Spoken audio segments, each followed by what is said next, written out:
সাম্প্রতিককালে মুসলিম উম্মার লাঞ্ছনা গঞ্জনা ওয়াদবতনের একমাত্র কারণ হলো হীনমন্যতা, কাপুরুষতা, আত্মমর্যাদাবোধহীন পরস্ত জীবন নয়, সত্য হকের মহাবিজয়ের জন্য আজকে ভারতের জমিনে মুসলমান মার খায়, কাশ্মীরে মুসলমান মার খায়, আফগানিস্তানে মুসলমান মার খায়, মায়ানমারে মুসলমান মার খায়। আজকে তাকায় দেখো ফিলিস্তিনের লক্ষ লক্ষ মা বোনদেরকে হত্যা করেছে ওই বেঈমান ইসরায়েল, শুধুমাত্র কোরআন থেকে দূরে থাকার কারণে। শুধু তাই নয়, ভারতের জমিনে আপনি আমি তাকায় দেখতেছে আব্বাজান কথা ভালো করে খেয়াল করেন, রামেন মন্দির বানিয়েছে মুসলমানদের মসজিদ ভেঙে। কথা বলেন ঠিক কিনা? জবান করবেন ঠিক কিনা? তাকায় দেখেন তো কই ওয়াজ এত হচ্ছে, তাম পৃথিবীর ভিতরে মুসলমান বাড়তেইছে, শুধু বাড়তেইছে। কই মুসলমানের মাইর খাওয়া তো বন্ধ হয় না। কথা কয় না, জবান করে বলুন। মাত্র কয়েক বছর আফগানিস্তানে ক্ষমতায় কারা? এই কুরআন আলারা। কারা? আলহামদুলিল্লাহ আলহামদুলিল্লাহি ওয়া কাফা ওয়া সালামুন আলা ইবাদিহিল্লাযীনা ইসতাফা আম্মা বা'দ فقد قال الله تعالى في كلامه المجيد والفرقان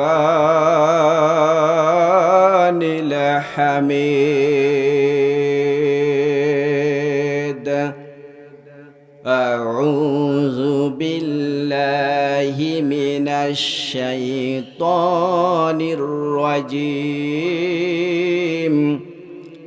بسم الله الرحمن الرحيم আমার সাথে পড়ুন, বিসমিল্লাহির রহমানির রহিম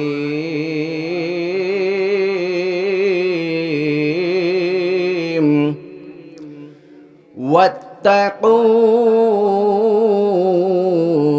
يوما ترجعون فيه إلى الله ثم توفى كل نفس ما كسبت وهم لا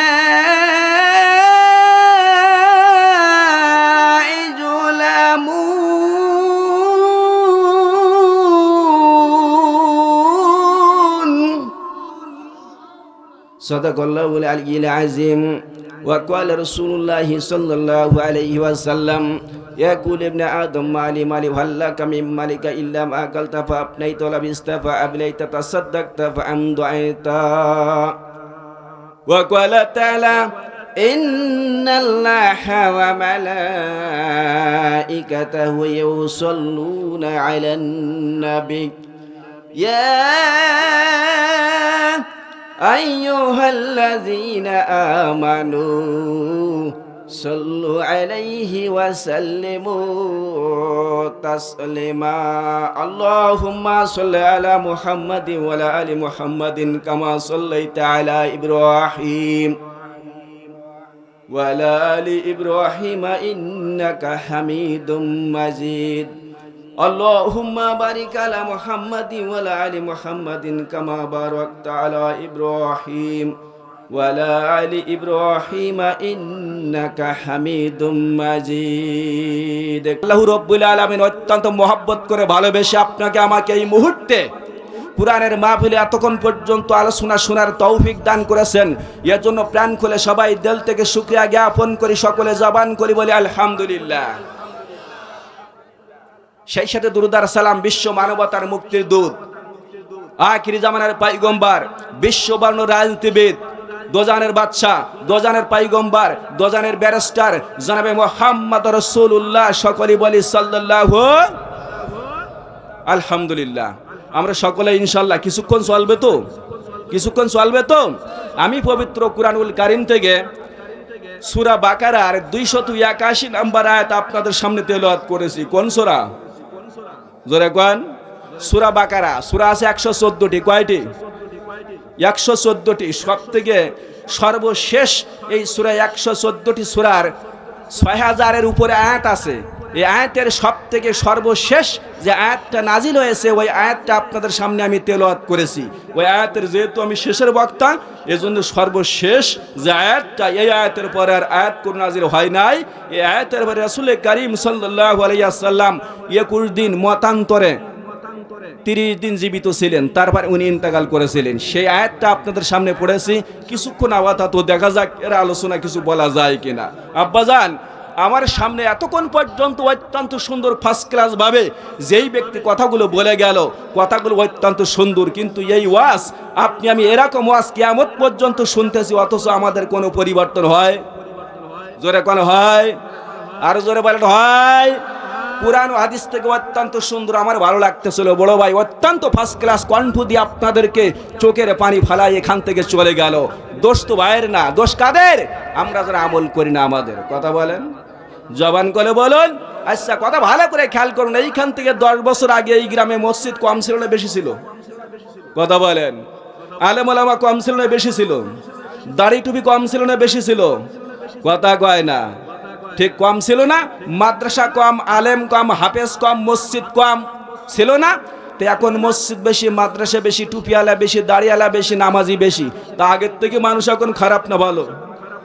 কথা কয় না, জোরে কন, আরো জোরে। জোর হলো না?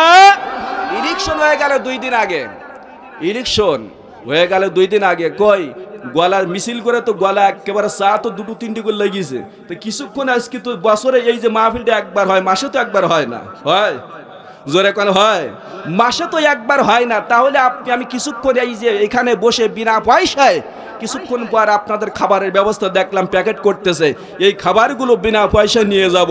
তা আপাতত এখান থেকে কিছু নেকি কামাই করে বাড়ি যাই। কথা কয় না, জবান করে বলুন, ঠিক না বন্ধুরা আমার? তাহলে 10 বছর আগে আমাদের গ্রামের, আমাদের কয়রা থানার কথা বলি, আমাদের বংশের ভিতরে 49 জন হাফেজ। কয়জন? আমাদের ইউনিয়নের ভিতরে 11টা হেফজোখানা। ভালো করে বোঝেন। এখন আমি ছোটবেলায়, আমার বয়স 43 বছর, তা আমি ছোটবেলায় দেখছি যে আমার এলাকায় আলেম কম, হাফেজ কম, কারি কম, মাদ্রাসা কম, মসজিদ কম, এখন অনেক বেশি। কিন্তু মানুষ আগের থেকে এখন শয়তান, বজ্জাত, হিংসা, বিদ্বেষ, অহংকার, তাকাব্বারি, জিনা, বেবিচারি, লুটতরাজ, খুন খারাপি বেশি। কথা কয় না, জবান খুলে বলুন। এ কারণটা কি? কারণটা কি? এই কারণটা খুঁজে বের করতে হবে।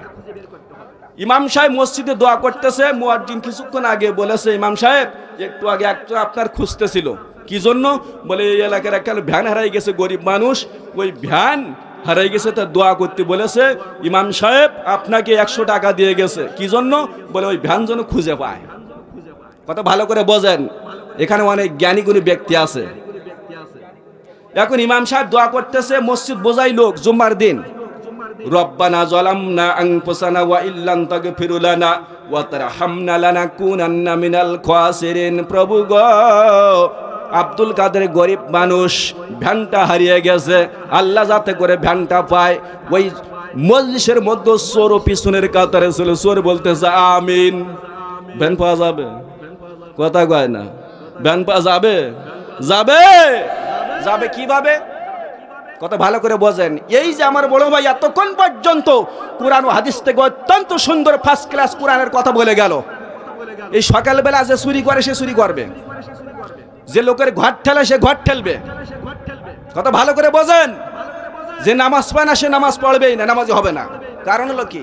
এই কারণ খুঁজে বের করতে হবে। তাহলে এই আপনাকে আমাকে এরকম গলা বাজানো লাগবে না। গত রাত্রে সারা রাত ঘুমাই নাই। গত রাত তো এক জায়গায় ছিল এরকম, আপনাদের সামনে এরকম বসে বসে কথা বলতেছিলাম। আব্বাজান, একটা কথা মাথায় রাখতে হবে। আজকে বর্তমানে এখন তাকায় দেখেন, প্রত্যেকটি রাষ্ট্রে মুসলমান মার খায়। যেদিকে তাকাবেন মুসলমান মার খায়।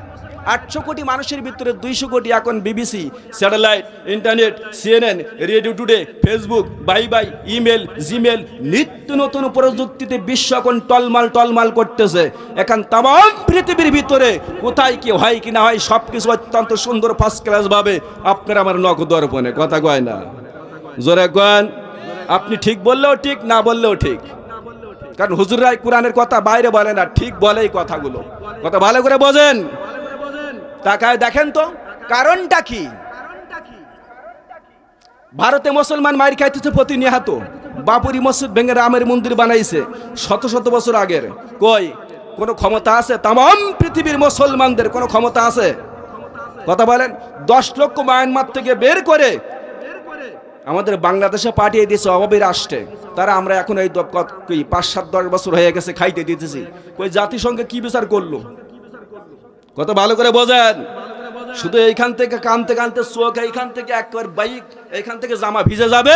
সকালবেলা কামার লোয়া পিটায়ের কয় যেই সেই যেই সেই যেই সেই। কথা বলেন, কথা বলেন, হয় না? সাম্প্রতিককালে মুসলিম উম্মার লাঞ্ছনা গঞ্জনা ওয়াদবতের একমাত্র কারণ হলো হীনমন্যতা, কাপুরুষতা, আত্মমর্যাদাবোধহীন পরস্ত জীবন নয় সত্য হকের মহাবিজয়ের জন্য আজকে ভারতের জমিনে মুসলমান মার খায়, কাশ্মীরে মুসলমান মার খায়, আফগানিস্তানে মুসলমান মার খায়, মায়ানমারে মুসলমান মার খায়। আজকে তাকায় দেখো ফিলিস্তিনের লক্ষ লক্ষ মা বোনদেরকে হত্যা করেছে ওই বেঈমান ইসরায়েল, শুধুমাত্র কোরআন থেকে দূরে থাকার কারণে। শুধু তাই নয়, ভারতের জমিনে আপনি আমি তাকায় দেখতেছে আব্বাজান কথা ভালো করে খেয়াল করেন, রামের মন্দির বানাইছে মুসলমানদের মসজিদ ভেঙে। কথা বলেন ঠিক কিনা? জবান করবেন ঠিক কিনা? তাকায় দেখেন তো কই ওয়াজ এত হচ্ছে, তাম পৃথিবীর ভিতরে মুসলমান বাড়তেইছে, শুধু বাড়তেইছে। কই মুসলমানের মাইর খাওয়া তো বন্ধ হয় না। কথা কয় না? জবান করে বলুন। মাত্র কয়েক বছর আফগানিস্তানে ক্ষমতায় কারা? এই কুরআন আলারা। কারা? কথা ভালো করে খেয়াল করেন। আফগানিস্তানে ক্ষমতায় কারা? এই কুরআন আলারা। কারা? এই কুরআন আলারা। দেখেন ওখানে এই জরিপে দেখা গেছে হিউম্যান রাইটস ওয়াচ মানবাধিকার সংস্থা বিশ্বের মানচিত্রে যাদের নাম প্রত্যেকটি রাষ্ট্রে, এদের কাছে জিজ্ঞাসা করে দেখুন আফগানিস্তানে এই 1 বছরের ভিতরে 1 বছরটা রিপোর্ট পেশ করেছে তারা, নিউজ দিয়েছে, তামাম ফেসবুকে ছেড়ে দিয়েছে, ইউটিউব গুগলে সার্চ করলে পাবেন। এই কুরআন দিয়ে রাষ্ট্র চালানোর কারণে আব্বাজানি 1 বছরের মধ্যে মাত্র 2টা ধর্ষণ হয়েছে। কয়টা? আসামি ধরা পড়েছে, মাজা সমান পুঁতে হত্যা করে ফেলেছে, আর ধর্ষণ হয় নাই। আব্বারে আজকে তামাম বাংলাদেশের ভিতরে লক্ষ লক্ষ মসজিদ, মাদ্রাসা, আলেম ওলামা প্রত্যেক দিন মাহফিল হয়, মসজিদে জুমায় অত্যন্ত সুন্দর ফার্স্ট ক্লাস আলোচনা হয়। কই ধর্ষণ কমে? কথা বলেন কমে? 72 ঘন্টার ভিতরে বগুড়ায় 3টা খুন হয়েছে এই গত 72 ঘন্টার ভিতরে। যেটা সার্চ দিয়ে দেখবেন মিথ্যে কথা হলে জিপ কেটে দেবেন স্টেজতে গলার পর। কত ভালো করে বোঝেন। ধর্ষণ 3 সন্তানের জননী 2 দিন আগে ধর্ষণ হয়েছে। তাহলে ওয়াজ শুনে লাভটা কি? কি লাভ হবে? ওয়াজ শুনে ধর্ষণ বন্ধ হলো না, চুরি বন্ধ হলো না, জিনা বেবিচারি বন্ধ হলো না, লাভ হবে কি? এই যে ইলেকশন দিয়ে আমরা সুন্দর করে ক্ষমতা এক দলকে পাঠিয়ে দিয়েছি, আর এক দল পিছনে ঘুরঘুর করতেছে, কি হবে আল্লাহই ভালো জানে। কথা বলেন, জবান করে বলেন।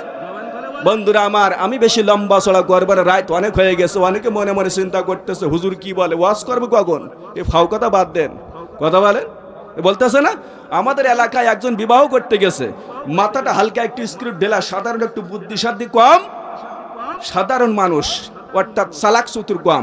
বিয়ে করে সকালবেলা যখন স্ত্রী আস্তে করে হাত কানায় স্ত্রীর অর্থাৎ স্ত্রী মা শাশুড়ি নতুন বউ হাতে তুলে দিতেছে আর বলতেছে বাবা 16 বছর কষ্ট করে মানুষ করলাম, খবরদার তুমি মাইরো না, অন্যায় করলে আমার কাছে বলো, আমি সায়েস করব। বলে না? কথা বলেন, বলে না? এখানে আমরা তো অনেকে বিয়ে করছি, বলে কি না? আরে বিয়ে না করলে বরযাত্রীও তো গেছি।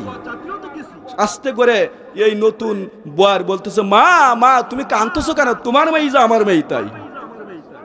ভাই এ কথা বললেন কেন? শুধুমাত্র স্ক্রু ঢেলা থাকার কারণে, বোঝে কম তাই। তাম পৃথিবীর মানুষ বলে মুসলমান বোঝে কম, যার কারণ যেখানে সেখানে মারি খায়। কথা ভালো করে বুঝতে হবে, মুসলমান মারি খাওয়ার জাতি না। ইতিহাস খুলে দেখুন তাদের অবস্থা কি ছিল। ওমর, আবু বকর, উসমান, আলী এরা কিভাবে রাষ্ট্র চালিয়েছে, কিভাবে রাষ্ট্র চালিয়েছে। রাসূল বলেছে সাহাবিকান নুজুম, আমার এক একজন সাহাবী আকাশের নক্ষত্র মতো। এটা জবানের কথা, রাসূলের মিথ্যে কথা। জোরে কোন মিথ্যে কথা? এই জন্য কথা ভালো করে বুঝতে হবে, রাষ্ট্র যারা চালিয়েছে কিভাবে চালিয়েছে, কোন কায়দা চালিয়েছে, ওই কায়দা যদি আপনি আমি চালাইতে পারি, আমার মনে হয় জিন্দগিতে কোনোদিন অন্যায় অত্যাচার জুলুম নির্যাতন হবে আমি সূরা বাকারার 281 নাম্বার আয়াত আপনাদের সামনে তেলাওয়াত করেছি। আব্বাজান কথা ভালো করে খেয়াল করতে হবে। আল্লাহ রাব্বুল আলামিন আল্লাহ কোরআন পাকে আয়াতে বলতেছেন, ওয়াত্তাকু ইয়াওমান তুরজাউনা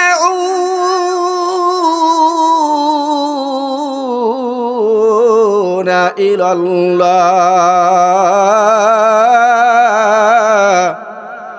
কথাকার জবান করে বলুন কথাকার। আল্লাহর নাম বলে খুশি না বেজার?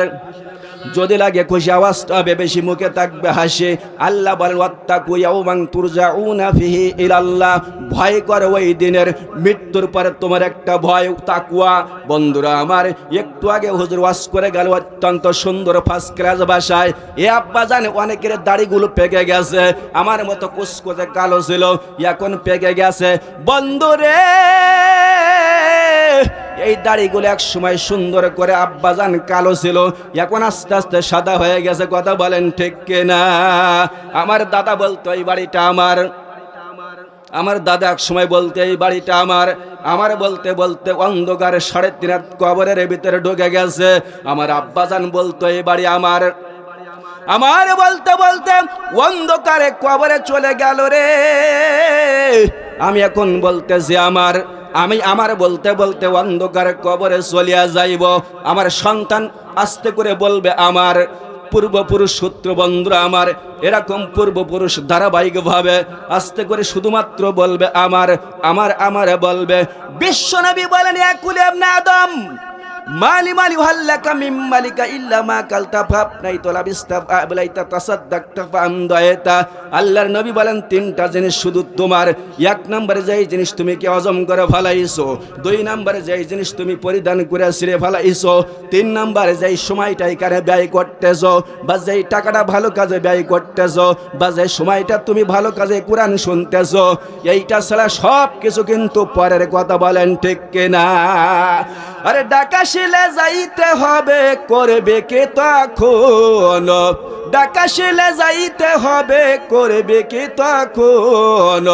যারা আপন তারাই তোমায় দিবে রে দাফন। হাই রে, যারা আপন তারাই তোমায় দিবে রে দাফন। কথা বলেন ঠিক কিনা? আব্বাজান কথা মুখস্থ রাখতে হবে। বাইরে আমার কথা একটু খেয়াল করে শুনতে হবে। বিশ্বনবী বলেন, মা জাহারা ফি কওমিজ জিনা আর রিবা ইল্লা হাল্লু বিআনফুসি মা জাবাল্লাহ। যেই সম্প্রদায়ের মধ্যে জিনা বেবিচারী আর সুদের প্রচলন ব্যাপক আকারের ধারণ সৃষ্টি করে বেড়ে, ওই সম্প্রদায় যেন নিজেদেরকে আযাবের যোগ্য করে নিল। ক্যান্সার ঘন ঘন হবে আব্বাজান, প্রতি বাড়ি ক্যান্সার শুরু হয়ে যাবে আব্বাজান। শুধু তাই নয়, ডায়াবেটিস হবে, হার্ট অ্যাটাক হবে। ও বন্ধরে, এই জন্য পৃথিবীর জমিনে শুধু যত গুনাহ বাড়তেছে, তত আপনার আমার কপাল ফুটতেছে। কথা কয় না? জবান করে বলুন।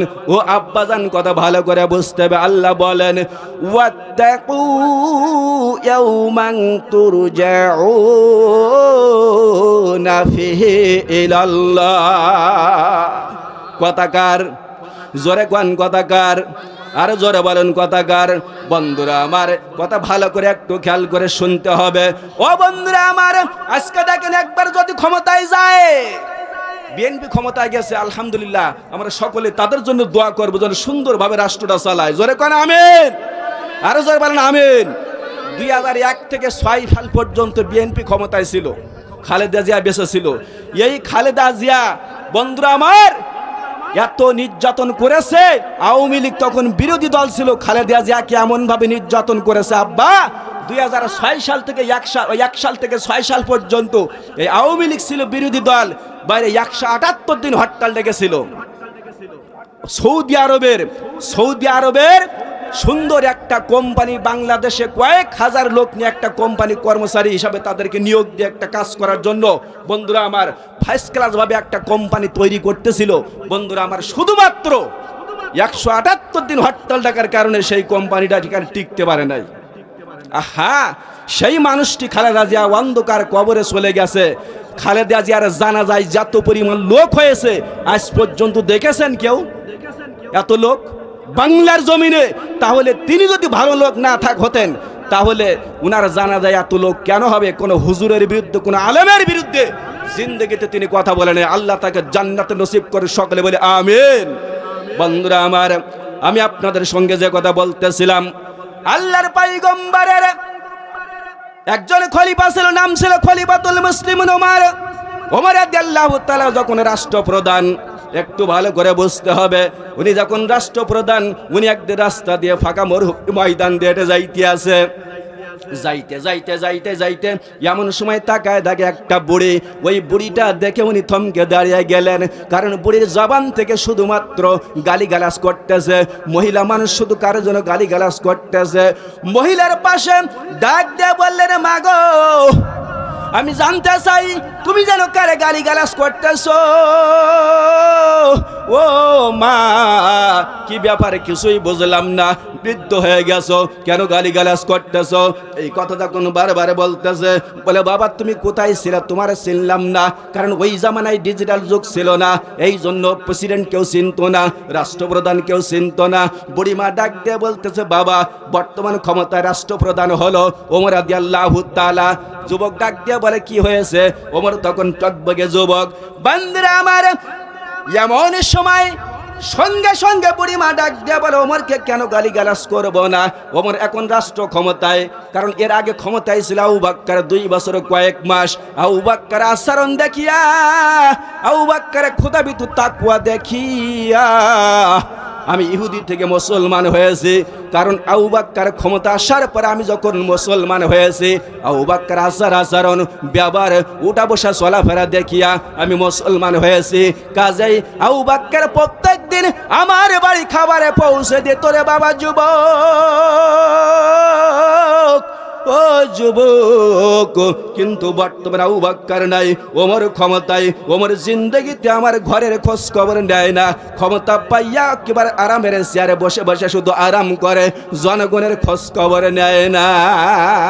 ভাইরা আমার, আমি আপনাদের সঙ্গে যে কথাগুলো বলতেছিলাম, বুড়ি মাস্তে করে ডাক দেয়া বলে, বাবা আমার আবু বকর প্রত্যেক দিন আমার ঘরের খোঁজ খবর নিত। নেতা কারে কয় বোঝেন? আর গত 16 বছর সালমান এফ রহমান, শুধু একজন কথা বলি, 36,000 কোটি টাকা মারিং দিয়েছে, 36,000 কোটি টাকা। দরবেশ বাবা যে ক্লিন শেভ করে বাইরে আমার সদরঘাট দিয়ে পলাই চলে যাচ্ছিল। বন্ধু কথা ভালো করে বোঝেন, একটু ভালো করে কথা খেয়াল করেন। 36,000 কোটি টাকা, আর পদ্মা সেতু বানাইতে লেগেছে 32,000 কোটি টাকা। তাহলে একটু বোঝেন, এক নেতার পেটে খালি 36,000 কোটি টাকা। বন্ধুরা আমার, ওমর রাদিয়াল্লাহু তাআলা সাথে সাথে ডাক দিয়ে বলতেছে, বন্ধুরে, ও বুড়ি মা, তাহলে বর্তমান ক্ষমতায় কে? ওমরকে কিন্তু চিনতে পারে নাই, ওমর কিন্তু নিজের পরিচয় ওপেন করেন নাই। এমন সময় বুড়ি মা ডাক দিয়ে বলে, বাবা ওমর নেমক হারাম, ওমর ক্ষমতায় বসে জিন্দগিতে কোনোদিন আমার খোঁজ খবর নেয় না। আমি বৃদ্ধ মানুষ, আমার ছেলে নাই, আমার মেয়ে নাই, আমার স্বামী নাই, আমার একটা বয়স্ক ভাতার কার্ড দিতে পারে না, বিধবা ভাতার কার্ড দিতে পারে না।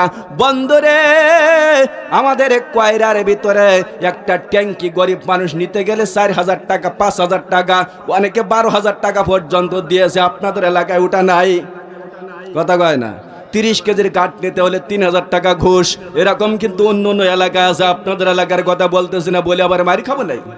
বন্ধুরা আমার, ওমর রাদিয়াল্লাহু তাআলা সাথে সাথে ডাক দিয়ে বলে, বুড়ি মা, টেনশনের কোনো কারণ নেই মা গো, তোমার এই বস্তার ভিতরে কি?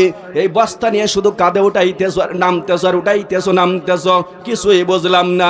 এই কথা যখন বলে দিলেন, বুড়িমার সঙ্গে সঙ্গে ডাক দিয়ে বলে, বাবা আমি ছিলাম ইহুদি, আবু বকর আচরণ দেখিয়া, তাদের খোদাবিতু দেখিয়া কুরআন দিয়ে রাষ্ট্র চালাইতো, এমন ভাবে চালাইতো। আমি মুসলমান হওয়ার পরে শুধুমাত্র আবু বকর একটা কথা মানুষের সামনে বারবার বলতো, সূরা নিসার 105 নম্বর আয়াত। এই কথাটা আবু বকর মানুষের সামনে বারবার বলতো। ওই আয়াতটা বাবা আমি মুখস্থ করে ফেলেছি, কিন্তু বর্তমান আমার ক্ষমতায় রে, জিন্দগিতে আমার খোঁজ খবর নেয় না। ওই আয়াতটা আমি আপনাকে বাবাকে শোনাবো। ওমর রাদিয়াল্লাহু তাআলা সঙ্গে সঙ্গে বুড়ির জবান থেকে আয়াতটা শুনতে চাইলেন। বুড়িমা ডাক দিয়ে বলেন, ইন্না আনজালনা ইলাইকাল কিতাবা বিল হাক্কি ফাহকুম বাইনান নাসি বিমা আরাকাল্লাহ। বৃদ্ধ বুড়ির জবান থেকে ওমর রাদিয়াল্লাহু তাআলা কথাটা শুনে আস্তে আস্তে মনটা নরম হয়ে গেছে।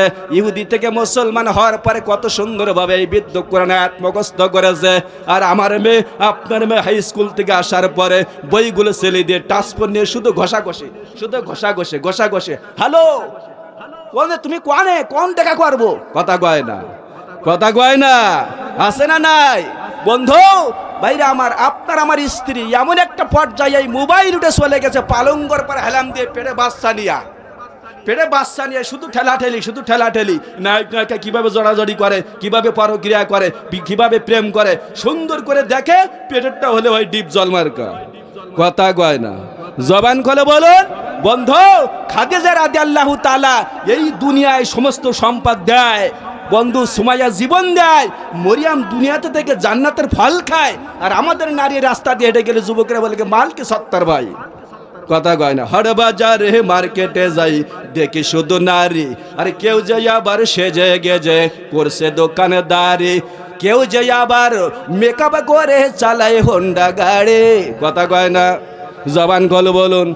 অনেক কিছু চিন্তা করতে হুজুর আরম্ভ করেছি, কবে শেষ করবে? শয়তান বলতে ওর দরকার নেই, ইউটিউবে সার্চ দিলেও কামরুল হুজুর ওয়াজ পাবি। কথা কয় না, আছে না নাই? বন্ধুরা আমার, বাইরে আমার, এ মা তুমি চিন্তা করে দেখো রে, তোমার সে দেখতে ভালো, তোমার সে হাড়ি ভালো, তোমার সে বডি ভালো, তোমার থেকে শিক্ষিত মাগো ও বোন আমার, ওই পুরনো কবরস্থানের দিকে তাকায় দেখো মাগো, রঙিন শাড়ি পরে এই বাড়ি আসছে, আস্তে করে তোমাকে নামায় দিয়ে আসছে। 1 বছর 2 বছর 5 বছর হয়ে গেলে তুমি যে এই বাড়ির বৌমা ছিলা রে, কেউ তোমার কথা মনে করবে না মা। এই জন্য কথাটা মুখস্থ রাখতে হবে মা। তোমার এই সুন্দর শরীর মানুষকে দেখানো যাবে না, কত যে সুন্দর শরীর আর ছিল রে দুনিয়ায়, আজকে সেই শরীর গেছে মাটির সাথে মিশিয়া রে ভাই। কথা বলেন বন্ধুরা আমার, আমি ওদিকে যাব না। বুড়িমা ডাক দেয়া বলে বাবা গো, এই কোরআন আয়াতটা আমি মুখস্থ করেছিলাম, এত অর্থ যদি তুমি সুন্দর করে আমারে বোঝায় বলতে, তাহলে আমি একটু সুন্দর করে বুঝতাম। বাবা যুবক জলদি করে বলো। উনি যে ওমর বুড়িমা কিন্তু চিনতে পারেনি এখনো পর্যন্ত।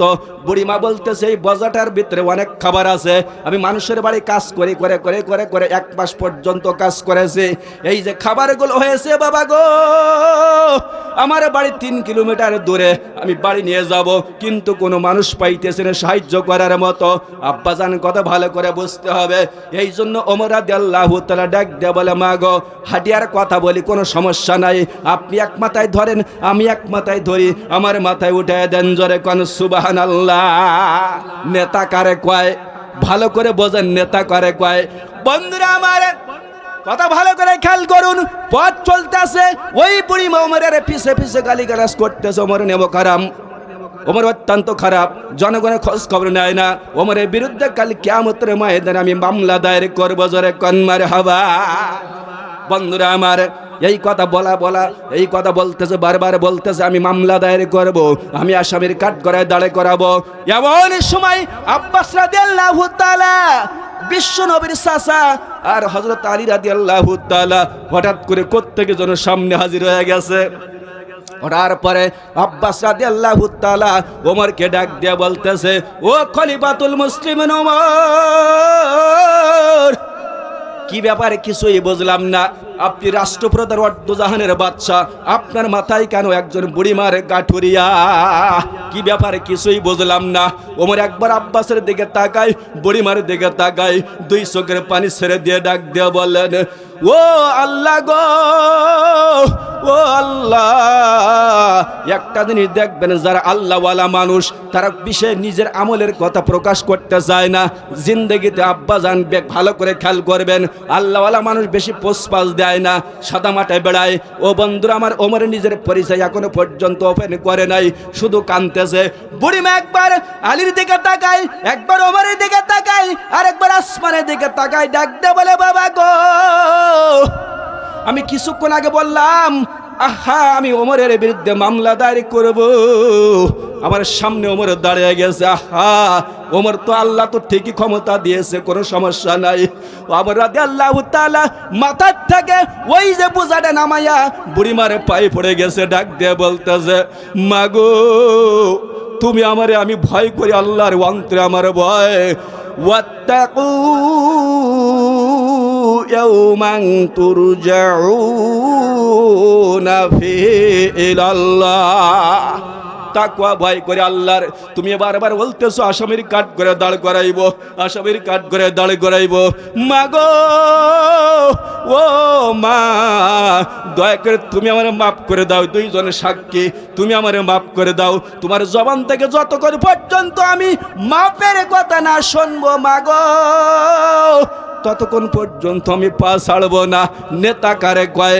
আর বর্তমান জামানার নেতা একটু চিন্তা করে দেখুন, কয়েক বছর আগে আমরা দেখলাম 1-1.5 বছর, কথা কয় না, জবান খোলে বলুন, দেখেছি না আমরা? আহা বন্ধু একটু চিন্তা করে দেখেন, খালেদা জিয়াকে বাড়ির থেকে বাহির করে দিল এক কাপড়ে, ভালো করে বোঝেন, এক কাপড়ে বাড়ির থেকে বের করে দিল, টেনে হিসড়ে। খালেদা 2 চোখের পানি ছেড়ে দিয়ে কান্দেছিল, কেঁদেছিল। তামাম বাংলাদেশের মানুষ ওই দিন দুঃখে দুঃখিত হয়েছিল, কিন্তু কারোর কোনো ক্ষমতা ছিল? কথা বলেন, কথা বলেন। আহা চিন্তা করে দেখেন তো, তুমি যেই নিজের বন্ধু আমার নিজের দায়িত্ব করে তোমার নিজস্ব আত্মীয়কে সেনাপ্রধান বানাইলে, সেই সেনাপ্রধান টাইম দিল মাত্র 45 মিনিট। কয় মিনিট? জোরে কন, জোরে কন, 45 মিনিট।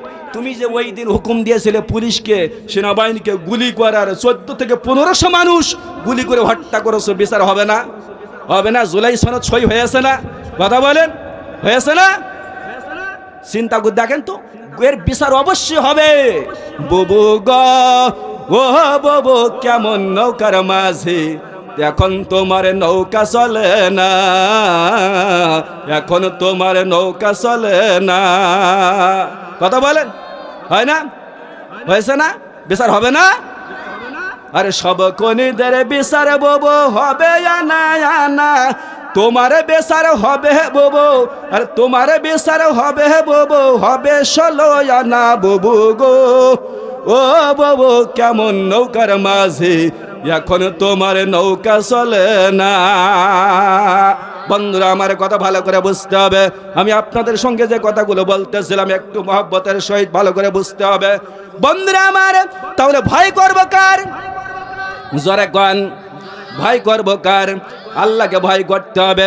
ভয় এমনভাবে করতে হবে, প্রত্যেকটা কাজ করার সময় আপনি বিলের ভিতরে গেছেন, একখান কুয়ে জাল বা কারেন্ট জাল পেতেছে, কেউ পেতেছে, আপনার জমিতে আপনি সার দিয়ে বাড়ি আসতেছেন, ও বন্ধুরে ওই জাল পাই বেঁধে গেছে, আপনি উঁচু করে তাকায় দেখেন 10টা কই মাছ বেঁধেছে, 5টা কই মাছ আপনি সাইজ মতো ছাড়াইয়া গামছাই বাঁধিয়া ডান পাশে একবার তাকাইলেন, বাম পাশে একবার তাকাইলেন, সামনে পেছনে তাকায় দেখলেন কেউ নাই। আস্তে করে ওই কই মাছ বাড়িতে আনিয়া স্ত্রীকে বললেন রান্না কর, আমি এই মুহূর্তে খাবো, খেয়ে আস্তে করে আমি নামাজ পড়তে যাব, জুমার নামাজ পড়ে এসে খাবো। আব্বাজান তুমি যে খাইলা কেউ দেখলো না, দেখেছে কে? জোরে কন কে? তাহলে বাইরে আমার অন্তরে কি আল্লাহর ভয় ওই ব্যক্তির আছে? জোরে কন। ও বন্ধুরা আমার, একজন ব্যক্তি রিক্সা চালাই, ফেসবুকে দেখলাম, গরিব মানুষ, ভাড়া নিয়ে গলির মধ্যে গেছে, হাতুড় দিয়ে মাথায় এমনভাবে আঘাত করেছে বা চাইনিজ স্ক্রুল দিয়ে আঘাত করেছে, ভালো করে দেখতে পারি না। আঘাত করার পরে লোকটা জুনিয়র জমিন থেকে আস্তে করে টলে পড়ে গেছে, মারা গেছে।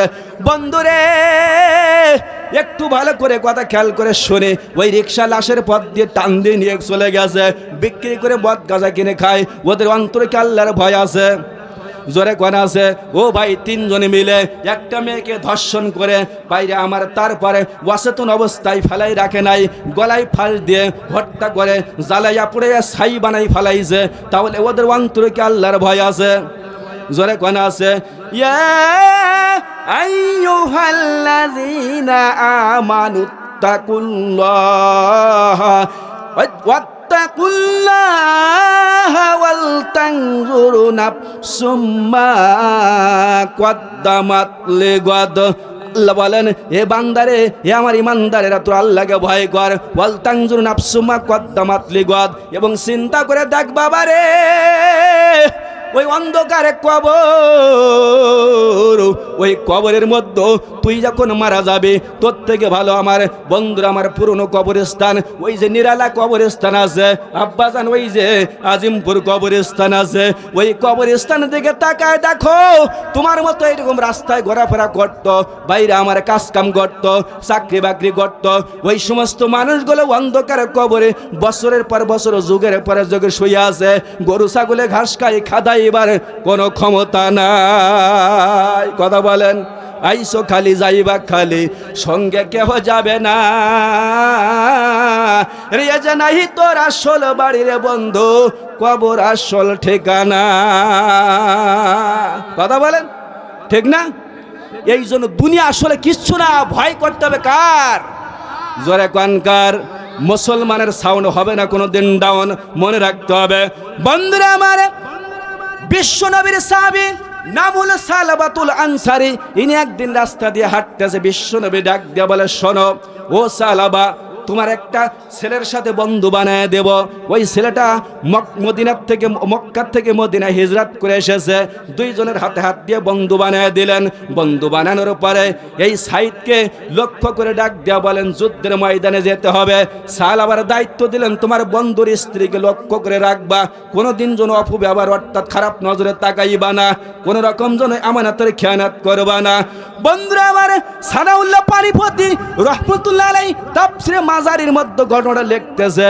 আব্বাজান কথা একটু ভালো করে খেয়াল করে শুনে, এমন সময় সালাবাতুল আনসারী প্রত্যেকদিন বাজারে করে দেয়, তবুকের যুদ্ধের ময়দানে ওই সাহাবীকে বিশ্বনবী নিয়ে গেলেন। এমন সময় হঠাৎ করে ও বন্ধুরে, শয়তান কিন্তু বসে নাই, শয়তান ধোঁকা দিচ্ছে, বন্ধু তোর স্ত্রী, তোর বন্ধুর স্ত্রী বড় সুন্দরী। এ আব্বাজান, আপনাদের বর্তমানে সমাজে দেখবেন বন্ধুর স্ত্রীর সাথে গল্প করে, বাজারে ঘুরতে নিয়ে যায়, শালির সাথে গল্প করে। ও বন্ধুরে, শালাবোর সাথে কত সুন্দর মিষ্টি মিষ্টি আলাপ করে। বাইরে আমার, এমন সময় একদিন বাজারে করে ঘরের বাইরে আমার দাঁড়িয়ে আছে ব্যাগটা নিয়ে, স্ত্রী ভিতর থেকে ডাক দিয়ে বলে ভাইজান রে, কেন বাইরে দাঁড়িয়ে আছেন? বাজার ওইখানে রেখে আপনি চলে যান, আমি ওই পর্দার ভিতরে আছি, আমি পরে নিব। আওয়াজ দিয়ে দিলেন, কিন্তু সাহাবা নড়ে না, জায়গায় দাঁড়িয়ে আছে। বুঝলাম না, ওয়ালা তাত্তাবিউ খুতুওয়াতিশ শয়তান, শয়তান কিন্তু বান্দার শত্রু না বন্ধু। কথা বলেন, জোরে কোন। বাইরে আমার, এমন সময় হঠাৎ করিয়া ওই সালাবাতুল আনসারী রাদিয়াল্লাহু তাআলা পর্দা ফাঁক করে সঙ্গে সঙ্গে এই সাইদের স্ত্রীর হাতখানা ধরে ফেলেছে। হাত যখন ধরেছে, সাইদের স্ত্রী চোখের পানিগুলো ছেড়ে দিলেন, ডাক দিয়া বললেন ভাইজান গো, তুমি একটু মনে রাখো, তুমি একটু মনে রাখো, তোমার ভাইয়ের আমানত রেখে যাও, আমি তোমার কাছে দিয়ে গেছে। বিশ্বনবী জবান দিয়ে পর্দার ভিতর থেকে আমি শুনেছিলাম কি বলেছিল, ও ভাইজান রে, তোমার কবরে তোমার সন্তান কি যাবে? বলে না। বলে তোমার একটা মেয়ে আছে নাম হলো খামসামা, যাবে? বলে না। বলে তোমার সাদের স্ত্রী আছে, যাবে? বলে না। বলে কোন কায়দায় তুমি আমানতের খেয়ানত করতেছ? ও বন্ধু, মা বোনের কথাগুলো ভালো করে শোনো। নুনদার সাথে অর্থাৎ দুলাভাই যাকে বলা হয়, কত সুন্দর সুন্দর এর কি আড্ডা করো, দেওয়ারের সাথে এর কি আড্ডা করো। বন্ধুরা আমার, ভাইরা আমার, এই সালাবাতুল আনসারী সঙ্গে সঙ্গে হাতখানা ছেড়ে দিয়ে বলে আস্তাগফিরুল্লাহ, আস্তাগফিরুল্লাহ, আস্তাগফিরুল্লাহ, তওবা করে করে ফিরে আসতেছে। এমন সময় সালাবাতুল আনসারী তওবা করে ফিরে আসতেছে, আস্তাগফিরুল্লাহ, আস্তাগফিরুল্লাহ। এমন সময় ওই যে সাইদের স্ত্রী ডেকে ডেকে বলতেছে, ভাইয়া রে, জিন্দগিতে এমন কাজ আর করবে না, তুমি একটু মরণের চিন্তা করো, তোমার কবরের চিন্তা তোমাকে যাইতে হবে, কোন সময় মালাকুল মউত আসিয়া যাইবে। এমন সময় আস্তাগফিরুল্লাহ বলতে বলতে বলতে বলতে আইরে আমার ওমর রাদিয়াল্লাহু তাআলার বাড়ি চলে গেছে। ওমরের ঘরের দরজার সামনে দাঁড়াইয়া চোখের পানি ফেলাইয়া ডাক দিয়ে বলতেছে, ভাইজান রে, ও ওমর, আপনি কি বাড়ি আছেন? বলে হ্যাঁ আমি বাড়ি আছি। কি হয়েছে? বলে আমি এই কাম করে ফেলেছি। বলে বিশ্বনবী যে কথা তোমাকে বলে দিল, ওয়াদা করেছিলে বিশ্বনবীর সামনে, তুমি ওয়াদা করেছিলে আমার বন্ধুর স্ত্রী আমি সুন্দর করে দেখে রাখবো, নবী গো জিন্দেগিতে কোনোদিন আমানতের খেয়ানত করবে না, তুমি কথা রাখতে পারো না। তুমি কি জানো না তুমি তো জিনার দিকে অগ্রসর হইতেছিলা? সঙ্গে সঙ্গে বলে তুমি চলে যাও। আল্লাহ মাফ করবে কিনা আমি জানি না, তুমি তো মাপ চাইতে আসছো। বলে হ্যাঁ। বলে চলে যাও, দূর হয়ে যাও আমার চোখের সামনে থেকে। বিশ্ব নবীর কথা তুমি রাখতে পারো নাই। বন্ধুরা আমার, এমন সময় হঠাৎ করিয়া আস্তে করে এক পা দুই পা করে আবু বকরের বাড়ি চলে গেলেন। আবু বকর কিন্তু তাড়িয়ে বের করে দিলেন, যাও যাও যাও, মাফ হবে না। আল্লাহ জানে মাফ করবে কিনা, আমি কিছুই বলতে পারি না। বন্ধুরে, জিনা ব্যভিচারী বর্তমান সমাজে কম না বেশি? জোরে কোন কম না বেশি? এই জন্য কথা একটু মুখস্থ রাখতে হবে। উনি আবু বকর যখন বেরি করে দিলেন, আবু বকরের কথা শুনতো বাইরে আমার অমান্য করলেন বিশ্ব নবীর, এই জন্য আবু বকর বাহির করে দিলেন। আবু বকর যখন বাহির করে দিল, উনি আস্তে করে এক পা দুই পা করে হাঁটতে হাঁটতে বিশ্ব নবীর বন্ধুরা আমার কাছে চলে গেলেন। যুদ্ধের থেকে যখন বাড়ি আসছেন, সকলেই জিনিসটা জেনে ফেললেন। ওনার একটা মেয়ে ছিল 16 বছর বয়স, খামসানা। ওই খামসানা ডাক দিয়ে বলে, বাবা গো, আমি শুনেছি তুমি বিশ্ব নবীর কথা রাখতে পারো নাই। বন্ধুরা আমার, তুমি আমার সামনে থেকে চলে যাও। যতক্ষণ পর্যন্ত বিশ্বনবী শুনেছি তোমাকে নাকি আমি বুঝলাম না, বিশ্বনবী নাকি তোমাকে তাড়িয়ে দিয়েছে, তুমি চলে যাও। উনি আস্তে করে চোখের পানি ফেলাইয়া কানতে কানতে পাহাড়ের দিকে রওনা হয়ে গেছে। পাহাড়ে যাইতেছে, যাইতে যাইতে যাইতে যাইতে চলে গেছে অনেক দূরে। যাওয়ার পরে পাহাড়ের ভিতরে বসে বসে চোখের পানি ফেলাইয়া কান্দে। একদিন চলে গেল, 2 দিন চলে গেল, 3 দিন চলে গেল, 40 দিন হয়ে গেল। বিশ্বনবীর সাহাবী 40 দিন পর্যন্ত 2 পাহাড়ের মাঝখানে চোখের পানি ফেলাইয়া কান্দে। বিশ্বনবী তাড়িয়ে দিয়েছিলেন, মাফ হবে না। আল্লাহ জানে মাফ করবে কিনা, আমার কোনো মাফ আমি করতে পারবো না। আল্লাহ জানে মাফ করবে কিনা। এমন সময় 40 দিন পরে জিবরাইল আমিন, আল্লাহ রাব্বুল আলামিন কুদরতে কণ্ঠ দিয়ে জিবরাইলকে পাঠিয়ে দিলেন, জিবরাইল চলে যাও, চলে যাও, আমার নবীর সামনে চলে যাও। সুন্দর একটা আয়াত নিয়ে সূরা আল ইমরান 135 নম্বর আয়াত। বাইরে আমার ঘটনা আসছে তাফসিরে মাজারি। বন্ধুরা আমার, এই তাফসিরে মাজারিতে এই ঘটনাটা লিখতেছেন সানাউল্লাহ পানিপতি রহমতুল্লাহ আলাই। এই ঘটনাটা সুন্দর করে আয়াতের বিস্তারিত উনি বলেছেন। আয়াতের বন্ধুরা আমার, আল্লাহ বলেন, ওয়াল্লাযীনা ইযা ফাআলু ফাহিশাতান আও যালামু আনফুসাহুম যাকারুল্লাহ। আব্বাজান, অশ্লীল কাজ যারা করে, অন্যায় কাজ করে, ও বন্ধুরে, হতে পারে জীবনের শেষ মাহফিল। কাল সকালে মসজিদের মাইকে ঘোষণা হতে পারে, রবিউল ইসলাম গত রাত 3টার সময় মাহফিল শুনে বাড়িতে শুয়েছিল স্ত্রী পাশে, ওই অবস্থায় মরে পড়ে আছে, তারা জানা যাবে সকালে 10টায়। এরকম ঘোষণা হলে হতে পারে কিনা? জোরে কোন হতে পারে কিনা? বন্ধুরে, মা একটা বাড়ির থেকে মা এবং মেয়ে 2 জন গেছে ভোট দিতে। বাড়ি এসে দেখে ছোট্ট বাচ্চা পানিতে পড়ে মারা গেছে। তার মৃত্যুর কোনো বয়স লাগে? জোরে কোন বয়স লাগে? এই জন্য মুসলমানের বাচ্চা মুসলমান কথা ভালো করে বুঝতে হবে। পুরান আয়াতখানা যখন নাজিল হয়ে গেলেন, বিশ্বনবী ডাক দিয়ে বলতেছে, এ আলী, উসমান, আবু বকর কোথায় তোরা? জলদি করে নিয়ে আয়। কার নিয়ে আসবে? ওই যে সাহাবা কোন জায়গায় আছে, কোথায় চলে গেছে, তাকে নিয়ে আয়। আল্লাহ তারে মাফ করেছে। আব্বাজান কথা ভালো করে বুঝতে হবে। এমন সময় পিছন দিক থেকে সালমান ফারসি, সব থেকে মুরব্বী সাহাবী, ডাক দিয়ে বলতেছে, নবী গো, দয়া করে যদি আপনি একটু অনুমতি দেন, আমি একটু যাইতাম, আমার কথা শুনবে। কারণ আবু বকর ফেরাইয়া দিয়েছিল, ওমরে ফেরাইয়া দিয়েছিল। ও নবী গো, যদি একটু দয়া করে দাও অনুমতি আমারে। ওই কয়জন 4-5 জন একসাথে চলে গেলেন। তারা খুঁজতেছে কোন জায়গায়, খুঁজতে খুঁজতে রাত শেষ হয়ে গেছে। 4 জন তাহাজ্জুদ নামাজ পড়ে পাহাড়ের কিনারে দিয়ে হাঁটতেছে। এমন সময় তাকায় দেখে কিছু কিছু বাইরে আমার উট্টাকাল তাবু করে বসে আছে, কেউ ঘুমিয়ে আছে, কেউ জিকির করতেছে। তাদের কাছে জিজ্ঞেস করে, তোমরা কি বলতে পারো, তোমরা কি জানো, তোমরা কি বলতে পারো সাহাবা নামের কোনো মানুষকে জীবনে কোনোদিন তোমরা কি দেখেছ? তারা ডাক দেয়া বলে, তোমরা কারা গো? তোমাদের পরিচয় ওপেন করো। বলে, আমি বিশ্বনবীর খলিফা হযরত আবু বকর। আমি দ্বিতীয় খলিফা হযরত ওমর, আমি তৃতীয় খলিফা হযরত উসমান, আমি চতুর্থ খলিফা হযরত আলী। আর একজন মুরব্বী কোনো কথা বলে না। উনি ডাক দিয়ে বলতেছে, রাখালেরা, ও বাবা তোমার পরিচয়টা একটু বলো। বলে, আমার পরিচয় কি শুনবে? আমি হইলাম সালমান ফারসি, মুরব্বী সাহাবী। যদি তোমরা জানো খোঁজ খবর একটু দয়া করে আমাদেরকে বলো, কারণ আমরা খুঁজতে খুঁজতে হয়রান হয়ে গেছে। বাইরে আমার ওখানে দাঁড়াইয়া কয়েকটা যুবক ওই তাবুত থেকে বাইরে হইয়া উঠে দাঁড়িয়ে গেছে।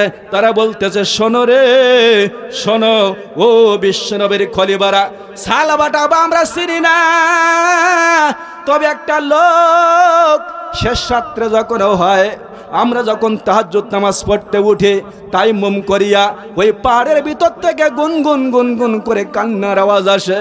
আমরা জানি না ওই যে পাহাড়ের ভিতরে কে যেন চোখের পানি ফালাইয়া কান্দে, নিজের গুনাহের কথা স্মরণ করিয়া তাহাজ্জুদের নামাজ পড়িয়া কান্দে। ওই কান্নার আওয়াজে আমাদের উটগুলোর ঘুম ভেঙে যায়, আমাদের ঘোড়া ছাগল বকরিগুলোর ঘুম ভাঙিয়া যায়। আমরা জানি না কোন জায়গায় কে বসে আছে, তবে কান্নার আওয়াজটা পাই। এই কথা শুনিয়া সালমান ফারসি মুরব্বী সাহাবী ডাক দেয়া বলে, খলিফা ওমর রে, ওই ওমরে তুমি শুনে রাখো, আবু বকর শুনে রাখো, নিশ্চয়ই ওইখানে সালাবাতুল আনসারী ছাড়া কেউ হতে পারে না। জোরে কোন মারহাবা। আরে ঢাকা শিলে যাইতে হবে, করবে কে তখন? যারা আপন তারাই তোমায় দিবে রে দাফন। হাইরে, যারা আপন তারাই তোমায় দিবে রে দাফন। কথা বলেন, জবান গলে বলুন। বন্ধুরা আমার, আমি যে কথা বলতেছিলাম, তারা পাহাড়ের পারে উঠতেছে, এক পা দুই পা করে উঠতে উঠতে হঠাৎ করে পাহাড়ের পারে উঠে দুই পাহাড়ের মাঝখানে একটা গুহা। ওই গুহার ভিতরে দেখে সিজদায় পড়ে ডাক দেয়, প্রভু, যতক্ষণ পর্যন্ত তোমার জিব্রাইল আয়াত নিয়ে বিশ্ব নবীর কাছে আমার মাফের খবর না পাইব, ততক্ষণ পর্যন্ত মাথা উঠাইব না, ততক্ষণ পর্যন্ত উঠাইব না। আল্লাহ আমারে মাফ করে দাও, আল্লাহ আমারে মাফ করে দাও, আল্লাহ আমারে মাফ করে দাও। এই কথা বলতেছে। শুধু এই কথা বলতে সালমান ফারসি পিছন দিক থেকে ঘাটটা দরিয়া উঁচু করলেন, তাকায় দেখলেন যেইখানে সিজদায় পড়ে আছে। ও আব্বা গো, একটু ভালো করে কথা খেয়াল করে, জীবনে কত অন্যায় করেছো, কত অত্যাচার করেছো, কত অন্যায় অত্যাচার জুলুম মানুষের পরে করেছো। ও আব্বা, তুমি মারা গেলে কিন্তু তোমার ওই লাশ কবরের ভিতরে থুয়ে চলে আসবে। ছেলে যে কাজ করতো সেই কাজ করবে, মেয়ে যে পরের বাড়ি ছিল পরের বাড়ি চলিয়া যাইবে, স্ত্রী যদি জৈবন তাকে বিবাহ করবে, তোমার কথা কিন্তু একটা বারের জন্য মনে করবে না। ওয়াল্লাযিনা ইযা ফাআলু ফাওয়াহিশাতান আও যালামু আনফুসাহুম যাকারুল্লাহ আয়াতখানা যখন নাজিল হয়ে গেল, এমন সময় সালাবাতুল আনসারীকে ধরে নিয়ে বিশ্বনবীর সামনে চলে আসছে। এসে তাকে বিশ্বনবী ফজরের জামাত শুরু হয়ে গেছে, পেছনে এসে আস্তে করে সুন্দরভাবে জামাতে দাঁড়ায় গেলেন। বিশ্বনবী বলতেছে, হাকুমুত তাকাসুর হাত্তা যুরতুমুল মাকাবির কাল্লা সাউফা তা'লামুন। এই আয়াতখানা পড়তেছে, এই সূরাটা পড়তেছে ফজরের নামাজে। হঠাৎ করে নামাজের ভিতরে তারা জামাতে শরীক হয়ে গেল। এমন সময় পিছনে বিকট একটা আওয়াজ হলো, পিছনে বিকট একটা আওয়াজ হলো। আওয়াজটা কেউ বুঝতে পারলো না। নামাজ যখন শেষ হয়ে গেল, নামাজ শেষ হয়ে যাবার পরে বিশ্বনবী আখিরি জামানার পয়গম্বর পিছনে সালাম ফেরাইয়া, দুইটা সালাম ফেরানোর পরে পিছনে তাকায় দেখে ছটপট ছটপট করতেছে ওই সাহাবাতুল আনসারী। বন্দরে সালমান ফারসি ছিলেন বড় কবিরাজ ডাক্তার। সালমান ফারসিকে লক্ষ্য করে ডাক দেয়া বলে, সালমান ফারসি রে, পানি নিয়ে আয়, জলদি করে পানি নিয়ে আয়, সাহাবা মারা যাইতে আছে। আব্বাজান কথা ভালো করে বুঝতে হবে। হঠাৎ করে বিশ্বনবীর হাতের পরে সাহাবার মাথা। এমন সময় সালমান ফারসি হাতখানে ধরলেন, ধরে এখানে ফার্স্ট চেক করলেন, ডাক দেওয়া বললেন, নবী গো, ও বিশ্ব নবী গো, টেনশন করেন না, চিন্তা করতে হবে না, আর পানি আনতে হবে না রে, সালাবা দুনিয়ার জমিন থেকে বিদায় হয়ে গেছে। বিশ্ব নবী চোখের পানি ফেলে বেউ বেউ করে কাঁদতেছে। বাড়ি খবর দিলেন একটা মেয়ে ছিল, মেয়ে কিন্তু সব থেকে বাপের মহব্বত করে, কথা বলেন ঠিক কিনা? ভাইরা আমার, মেয়ের বাড়ি যাবেন দেখবেন সব থেকে বেশি মহব্বত করে, আব্বা গেলে বেশি মহব্বত করে। আব্বার কোনো খারাপ খবর যদি শোনে জলদি করে চলে আসে। বন্ধুরে খামসামা দৌড়ে এসে বাপের লাশের পাশে বসে গেলেন, ডাক দিয়ে বললেন, বাবা গো, ও বাবা, আমি তোমারে আমার কাছে গিয়েছিলাম, আমি বের করে দিয়েছিলাম, অন্যায় করেছ বাবা গো, তোমার কাছে আমি মাপ চাইতে পারি নাই, তুমি আমারে মাফ করে দিও।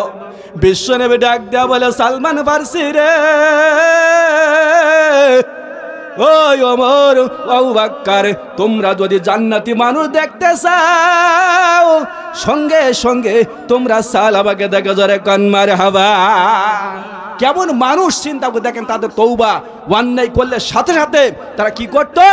তারা সাথে সাথে অর্থাৎ তওবা করে ফেলাইতো।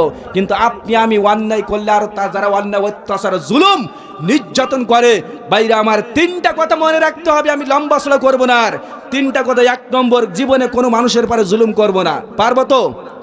কথা বলেন।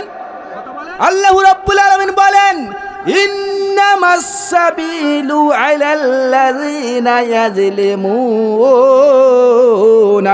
নাস। কথাকার, জোরে কোন কথাকার? আল্লাহ বলেন, তোমার বিশেষ করে ভালো বুদ্ধি দিয়া, জবান দিয়া, হাত দিয়া, অর্থ দিয়া, ক্ষমতা দিয়া কোনো মানুষের পরে জুলুম করবে না। জুলুম যদি করো, আল্লাহ বলেন, ইন্নামাস সাবিলু আলাল্লাযিনা ইয়াজলিমুনান নাস, আমি কিয়ামতের ময়দানে অর্থাৎ আমি আল্লাহ নিজে তাদের বিরুদ্ধে মামলা দায়ের করব। জুলুম করা যাবে? কথা বলেন, যাবে? বন্ধু, মুসলমানের সব থেকে বড় শত্রু কারা জানেন? ইহুদিরা। কারা? আজকে ফিলিস্তিনি তাকায় দেখেন, ফিলিস্তিনি মুসলমানদের পরে নির্যাতন, জুলুম, অত্যাচার যে কায়দায় চলতেছে, তাতে করে বিশ্ব রেকর্ড, কিন্তু কেউ কথা বলতে সাহস পায় না। কারণ শুধুমাত্র ইরান শুধুমাত্র একটু চেষ্টা করতেছে কিছু দমন করে রাখার জন্য, আর কোনো মুসলমান রাষ্ট্র কথা কয়? মুসলমান বিশ্ব নবীকে সব থেকে বেশি কষ্ট দিয়েছে কারা? ইহুদিরা। সব থেকে বিশ্বের ভিতরে সব থেকে মনে রাখবেন, বড় বড় ডাক্তার কারা? ইহুদিরা। অস্ত্র বানায় কারা? ইহুদিরা। বিজ্ঞানিক কারা? ইহুদিরা। সব থেকে গোয়েন্দাগিরি থেকে ফার্স্ট ইহুদিরা। তাকায় দেখেন তো কারণটা কি?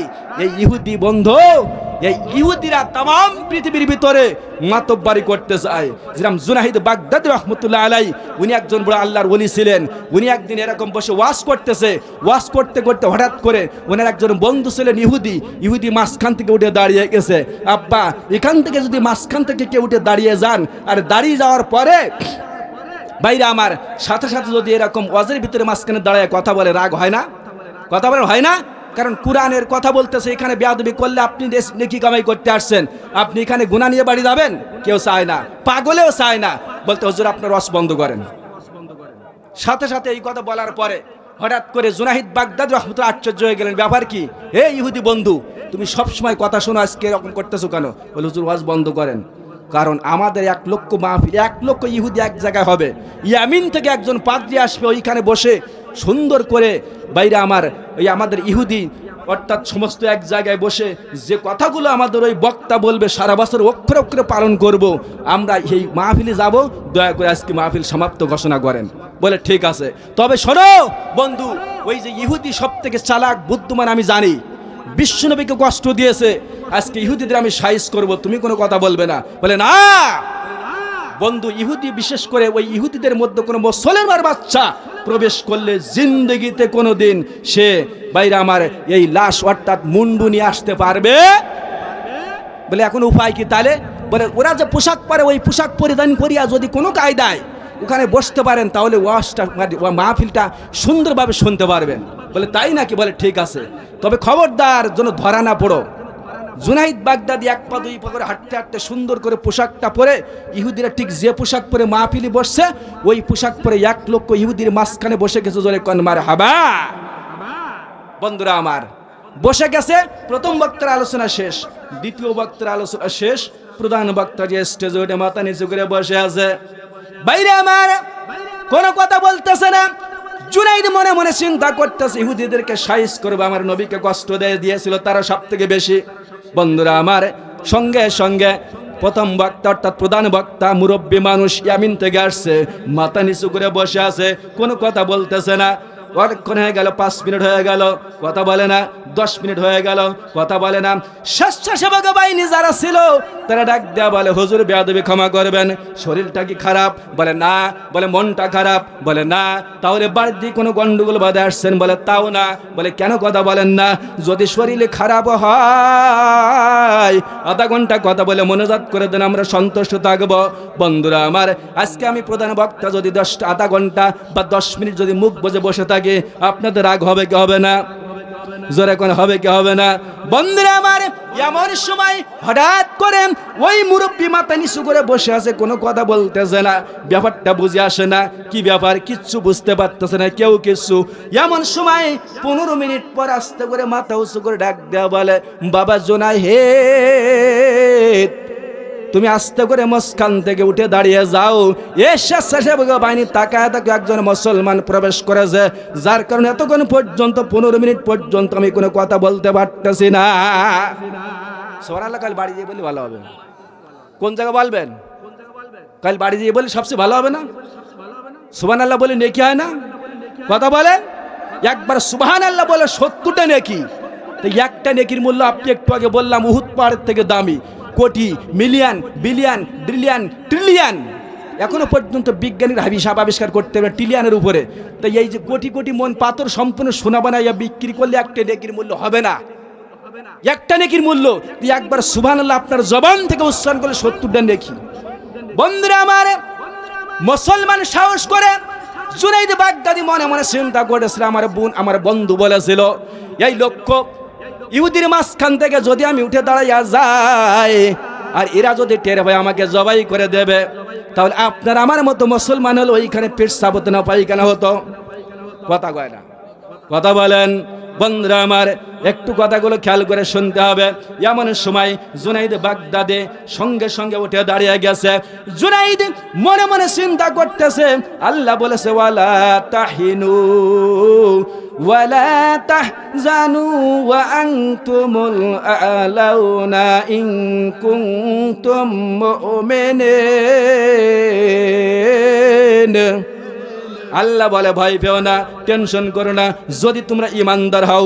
জুনাইদ মনে মনে চিন্তা করে, সারা জীবন তাহাজ্জুদ পড়েছি রে, কি করতে পড়লাম, যদি আজকে এক লোককে ইহুদিকে দমন না করতে পারি, জোরে কান মারহাবা। আজকে তাকায় দেখেন বাংলাদেশের মতো যতটুক ঠিক আমার খুলনা জেলা যতটুক, এই ইসরায়েল রাষ্ট্রটা ততটুক, অথচ ইসরায়েলকে দমন করতে পারতেছে না তামাম বিশ্ব। কথা বলেন, কথা বলেন। বাইরে আমার জুনাইদ বাগদাদি আল্লাহু আকবার বলে এক লোক ইহুদির মাঝখান থেকে উঠে দাঁড়িয়ে গেছে, জোরে কান মারহাবা। বন্ধুরা আমার, দানোর সাথে সাথে এবার সকলেই স্বেচ্ছাসেবক বাহিনী, যুবক বাহিনী তারা তিস্তেছে, সকলেই চতুর্পাশ থেকে রাগে ফায়ার স্ট্রং মেজাজ লাঠি নিয়ে ঘুরতেছে, কেউ তরবারি বাহির করে ফেলেছে, জবাই করে দেবে। ইহুদি ডাক দিয়ে বলে, পাদ্রী প্রধান বক্তা ডাক দিয়ে বলে, মুসলমানের বাচ্চা মুসলমান, দেরি করিস না, জলদি করে স্টেজে চলে আয়। বলার সাথে সাথে জুনাইদ আল্লাহু আকবার উচ্চারণ করিয়া 1 পা 2 পা করে মানুষ ফাঁক করে স্টেজের ভিতরে চলে গেছে। একটু আওয়াজ দেবেন আল্লাহু আকবার, আরেকবার আল্লাহু আকবার।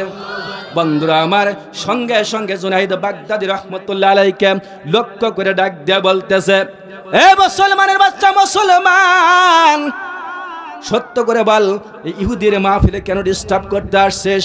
বলে আমি আসছি আপনাদের তামাশা দেখতে, আমি জানি আপনারা যে ধর্মের ভিতরে আছে ধর্মটা আসলে একটা তামাশা, রাগ বেশি হবে না কম হবে?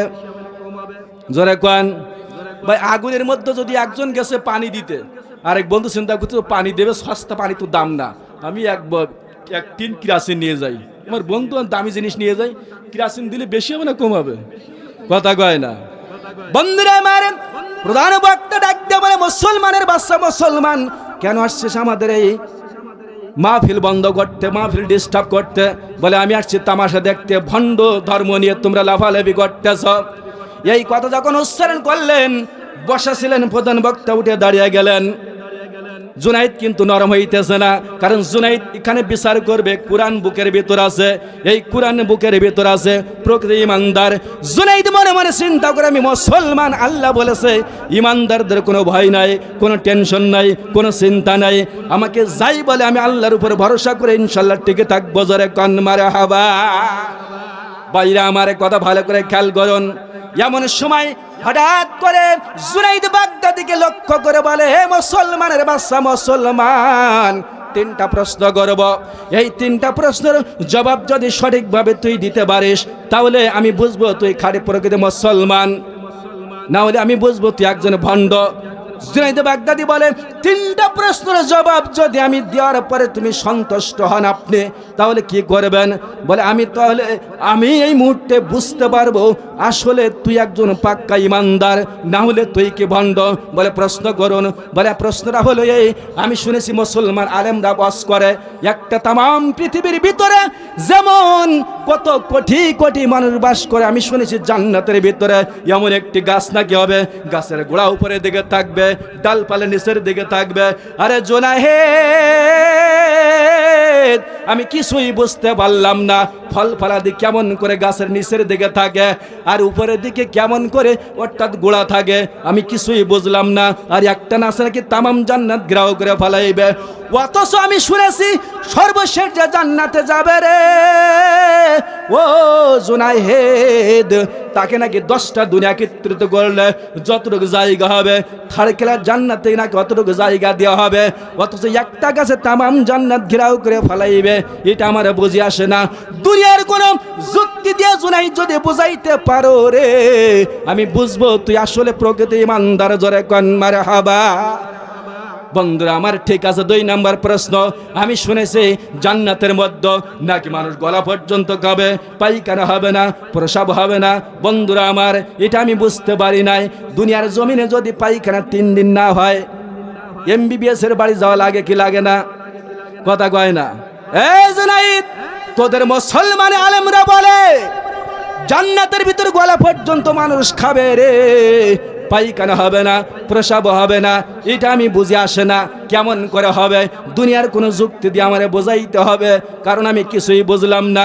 বন্ধুরা আমার, 3 নাম্বার প্রশ্ন, আমি শুনেছি জুনাইদ জান্নাতের ভিতরে একই খাবার বারবার খাবে, ওয়াগিন্না হবে না, ওয়াসাদ লাগবে না। আব্বা গো, হুজুরের আমরা যারা আছে বারের বাড়ি খায়, অনেকে মনে মনে চিন্তা করে তাই তো পরের বাড়ি খায়, আন্দাজ পায় না। গত রাত্রে গরুর গোশত আছেই, এরপর আরো একটা আছে, বলতেছে হুজুর আরেকটু নেন। না, গোশ খাবো না। দেখেন, গরুর গোশ সব থেকে এমন আপাতত 700 টাকা 800 টাকা কেজি। তো এই গরুর গোশ আপনি একটা 1 সপ্তাহ খান তো ভাল লাগবে? কথা বলেন। ইহুদি বলতেছে জান্নাতের ভিতরে একই খাবার মানুষ বারবার খাবে, অগিন্না হবে না, ওয়াসাদ লাগবে না। আমি কিছুই বুঝলাম না, এটা যুক্তি দিয়ে আমার একটু বোঝাও না, এটা দুনিয়ার যুক্তি দিয়ে বুঝাইতে হবে। জুনাইদ বাগদাদি রহমতুল্লাহ আলাইহি সাথে সাথে ডাক দিয়ে বলতেছে, শোনো, এই 3টা প্রশ্নের জবাব যদি আমি সঠিকভাবে উত্তর দিতে পারি তাহলে কি হবে? মুসলমান হওয়া লাগবে, কালেমা পড়তে হবে।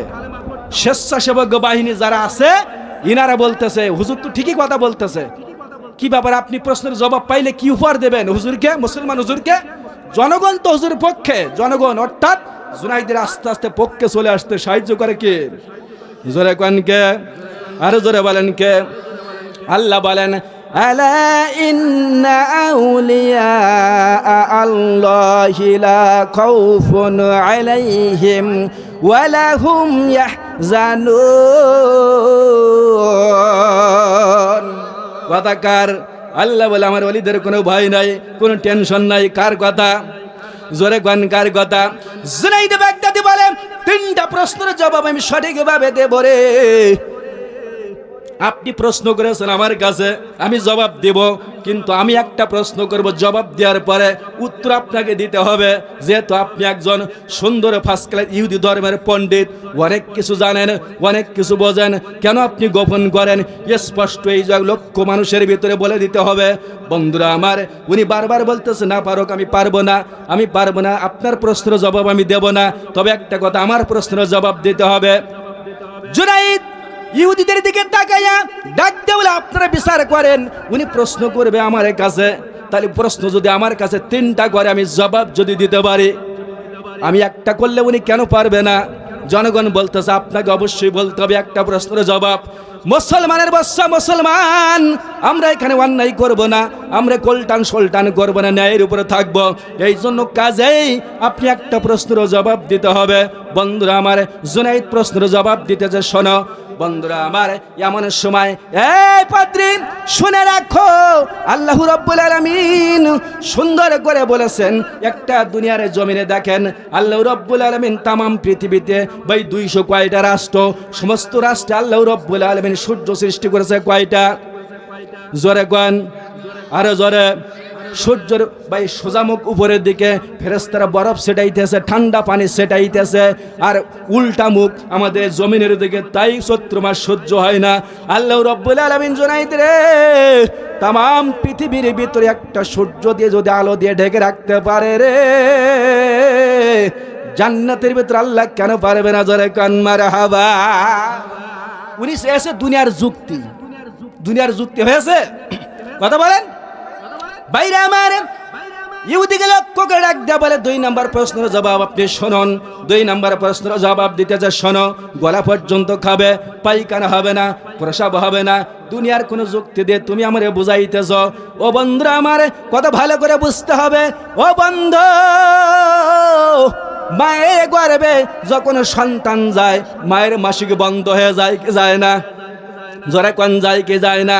ওই সন্তান মায়ের মাসিকের পচা রক্ত খায়, আল্লাহ খাওয়ায়। বন্ধুরা আমার, কথা ভালো করে বুঝতে হবে। ওই রক্ত খেয়ে 7 মাস থাকে, 6 মাস থাকে।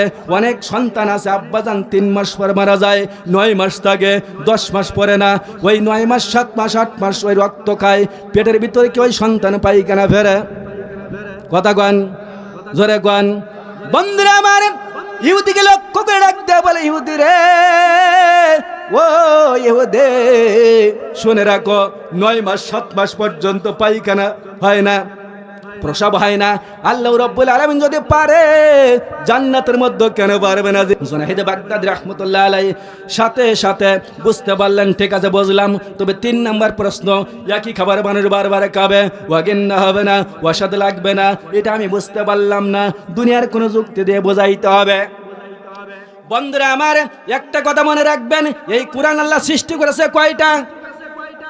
ঘুমায় গেলেন নাকি? আরে গন, আল্লাহ রাব্বুল আলামিন 114টি সূরা দিয়েছে। আব্বাজান সন্ধ্যায় একজন আলোচনা করতেছেন, অত্যন্ত সুন্দর আলোচনা, একরকম লাগতেছিল। তারপর আরেকজন উঠলো, আরেক রকম লাগতেছিল। বন্ধু, এখন আমি আরেকজন আলোচনা করতেছি, আমার কিন্তু একরকম লাগতেছে। একজন এক এক রকম পড়ে। আজ পর্যন্ত কোনো ব্যক্তি বলেছেন, হুজুর ওই 114টি সূরা প্রত্যেক রাকাতে সূরা ফাতিহা পড়েন, ওটা বাদ দেন, ভাল লাগে না, অন্য একটা পড়েন। আজ পর্যন্ত কোনো মানুষ কি বলেছেন?